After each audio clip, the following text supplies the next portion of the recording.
اے پتر ہٹاتے نہیں وکدے، اے پتر ہٹاتے نہیں وکدے۔ دوستو، عمران خان کے جان سے پیارے دوست آصف غفور کے والد کے جنازے میں عمران خان کی شرکت۔ چند گھنٹوں کے لیے عدالت نے فہیم صاحب کے جنازے کے لیے عمران خان کو اجازت دے دی، جس کی وجہ سے اپنے مرشد عمران خان کا دیدار کرنے کے لیے ہزاروں کی تعداد میں لوگ پہنچ چکے ہیں۔ جیسا کہ آپ لوگ جانتے ہیں کہ مولانا فہیم صاحب، جو کہ مولانا طارق جمیل صاحب کے بھی استاد رہ چکے ہیں، دنیا فانی سے رخصت ہو چکے ہیں۔ ان کو عمران خان کے دوست جنرل آصف غفور، وہ ایک اردو کا محاورہ ہے کہ بیوقوف دوست سے عقل مند دشمن بہتر ہوتا ہے۔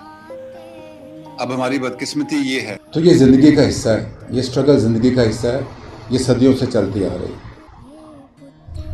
ہمارے پاکستان کی جو اپنی ہسٹری ہے 1947 آن ورڈز، بہت قربانیوں کے بعد، بہت کوشش کے بعد ہم نے ایک آزاد مملکت حاصل کی پاکستان، اور جب ہم ایک علیحدہ ملک بنے، آزاد ملک بنے، تو ہمیں بہت سارے چیلنجز تھے۔